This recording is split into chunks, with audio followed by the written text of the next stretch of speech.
I've never been a fan of long drives at night. There's something unnerving about the darkness, the way it closes in around you, turning the familiar into something alien. But this night, I had no choice. Work had run late, and by the time I got back to the office to grab my things, it was already past 11. The drive home would take a little over an hour if I stuck to the main roads, but I decided to take a shortcut through the back roads to shave off some time. Big mistake.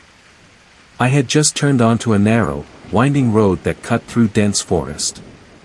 The trees on either side were tall and skeletal, their branches reaching out like bony fingers ready to snatch unwary travelers.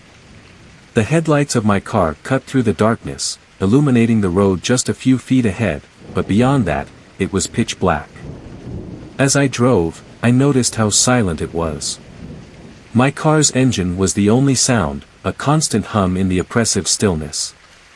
I turned on the radio, hoping to break the eerie quiet, but all I got was static. Typical.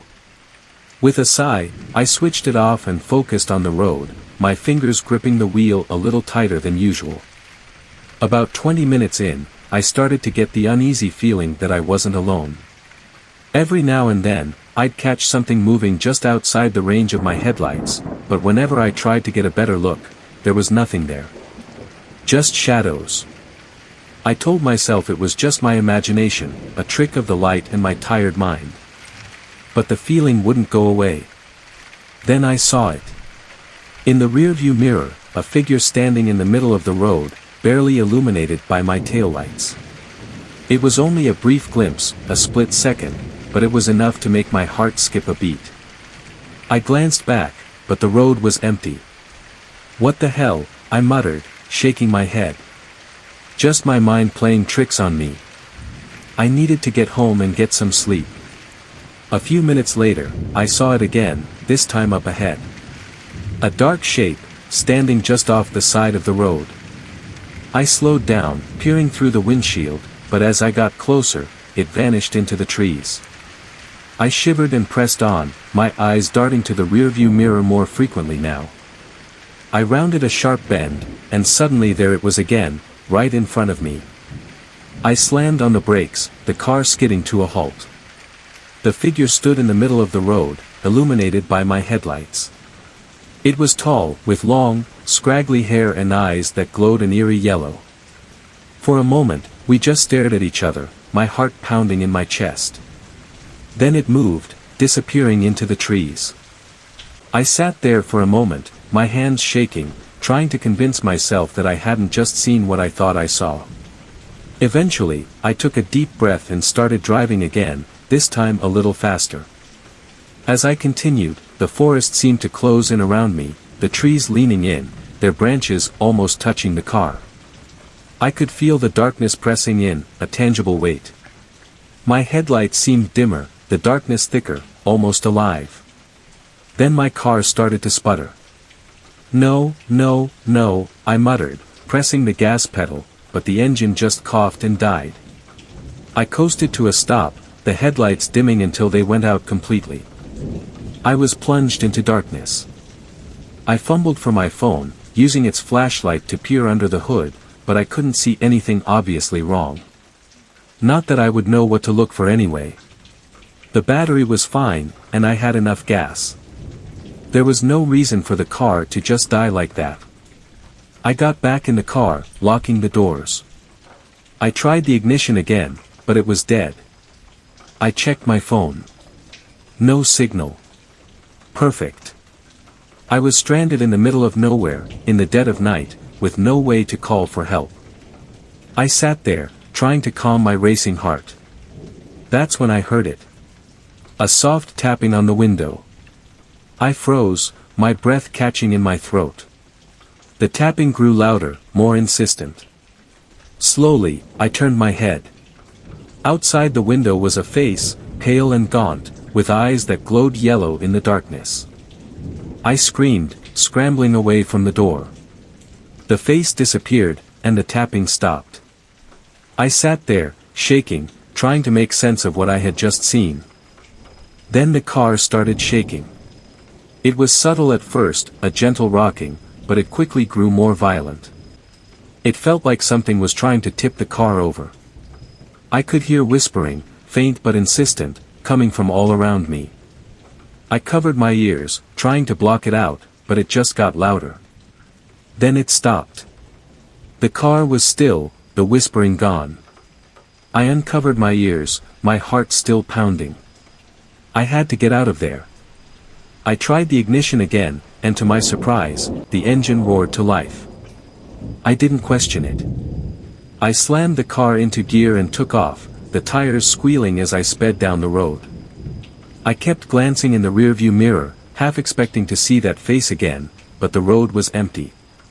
I drove as fast as I dared, the car's headlights cutting through the darkness. After what felt like an eternity, I saw a light up ahead. A gas station. Relief flooded through me. I pulled in, the bright lights a welcome sight after the oppressive darkness of the forest. I parked near the entrance and got out, my legs shaky. Inside, the station was brightly lit and empty, except for the attendant behind the counter. He looked up as I entered, his expression bored. "You okay?" he asked, eyeing me curiously. "Yeah, just, car trouble," I said, trying to sound casual. "Is there a phone I can use? My cell's got no signal." He nodded and pointed to a payphone in the corner. "Help yourself." I thanked him and went over to the phone, dropping in a few coins and dialing my friend's number. It rang a few times before he picked up. "Hey, it's me," I said. "Can you come pick me up? I'm at a gas station on Route 39. "Sure thing," he said. "Be there in about 20 minutes. I hung up and sighed in relief. 20 more minutes, and I'd be out of here. I looked around the gas station, trying to shake off the lingering unease. The attendant was watching me, his expression still bored but a little more curious now. "Rough night?" he asked. "You could say that," I replied, leaning against the counter. "Car broke down?" he asked. "Yeah, but it started up again. Just needed to get to a safe place," I said, not wanting to go into details. He nodded, seemingly satisfied with my answer. I wandered around the small store, picking up a bottle of water and some chips. As I approached the counter to pay, I noticed a bulletin board on the wall, covered in missing persons flyers. There were at least a dozen, all of them recent. My stomach tightened. "Lot of people go missing around here?" I asked, trying to sound casual. The attendant glanced at the board and shrugged. "Happens sometimes.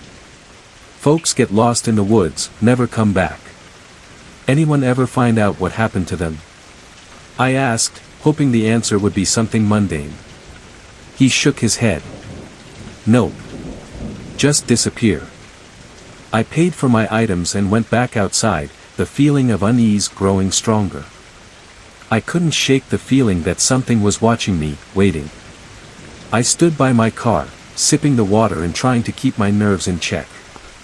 My friend arrived a few minutes later, his car pulling up beside mine. I quickly got in, grateful for the company.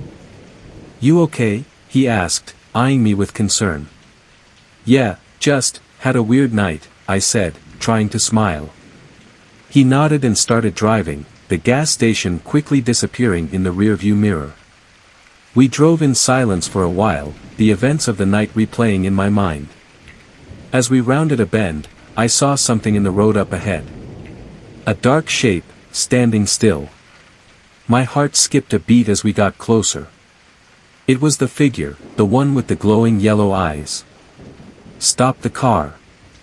I shouted, but it was too late. The figure moved, vanishing into the trees. My friend slammed on the brakes, the car skidding to a halt. "What the hell was that?" he asked, his eyes wide. "I don't know," I said, my voice shaking. "Just, drive. Please." He didn't need any more convincing. We sped off, the car's headlights cutting through the darkness. I kept glancing behind us, but the road was empty. We finally made it back to town, the familiar lights and sounds a welcome relief. My friend dropped me off at my apartment, and I thanked him, promising to explain everything later. I hurried inside, locking the door behind me. I didn't sleep that night. Every time I closed my eyes, I saw those yellow eyes staring at me, the whispers echoing in my mind. I kept the lights on, jumping at every sound. The next day, I called in sick and spent most of it trying to convince myself that it had all been a bad dream, a hallucination brought on by exhaustion.